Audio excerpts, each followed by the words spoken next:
I was looking at the NFL injury report and I noticed there's quite a bit of hamstring strains, which is nothing unusual. A lot of sports, even worldwide, are kind of plagued with muscle strains. But I wanted to define it in a way to make it very easy for practitioners, therapists, as well as athletes. So, very simply, we have bone, tendon, muscle, okay? We have to get rid of the idea that bone attaches to tendon attaches to muscle and bone. Think of it this way.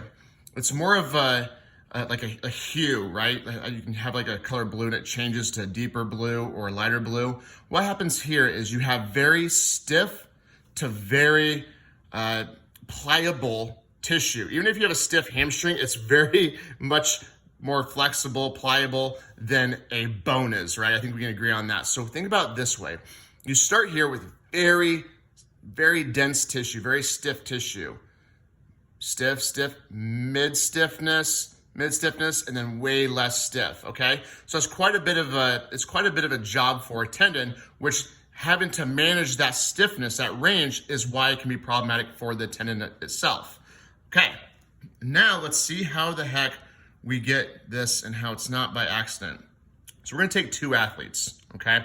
I wanna get rid of the idea that stiffness is bad.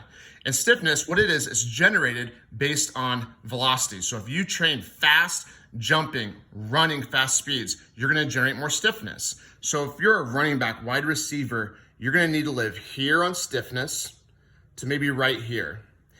Anything over here is just poor performance and possible injury. Anything over here is more probable to be injury. So this is your sweet spot, okay? Right through here. Well, throughout the season, you do more training, speed work, all of a sudden you overdose, you're right here, boom, you're now having a strain, okay?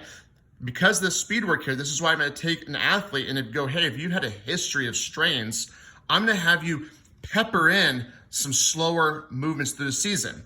Now let's take my big guys, my linemen, right? Because they're accelerating and deaccelerating, they're not running down the field, they may get away with something more here, less stiffness. I will also say, as a side note, I was wondering why when I look at linemen, I assess them, their hips, I'm like, man, for big guys, they're pretty flexible compared to a basketball player. Well, that makes sense because basketball's, running and jumping. So they would obviously be high stiffness. So this might be a sweet spot for here. So we have to think about this. You can't treat every athlete the same. What is the demands of the position and base it off of that. So we either realize this is within a range, okay? One last thing. Let's say we're already in injury town. We got an injury to the hamstring. It's right there. You can feel it. You can put your finger right on it. So this is a concept from Functional Range Systems. I gotta give a shout out to Dr. Michael Shivers, who really punctuated this in my brain.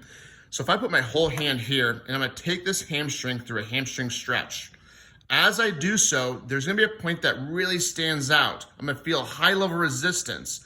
I'm gonna put my finger here and see, is that matching to what the athlete's feeling? And there's where I'm gonna start my treatment. Now, we know strains tend to be overdoses of stiffness a lot of the times, okay? So what we're gonna do here, are we gonna do in our treatment fast movements or slow movements? Probably slower movements. So that's where I'm gonna do isometrics. Isometrics, while there's no joint motion, right? This bone's is not moving, there's still movement happening within the junction of tendon and muscle. There's still sliding happening around here. So we wanna do slow themovements to reduce cross-linking to get them back within their acceptable range, okay? It can be messy, but you gotta look at the athlete's history, look at their position of play, and just make a better decision. So I hope that helps you guys out. This is how I think of it, and that's all.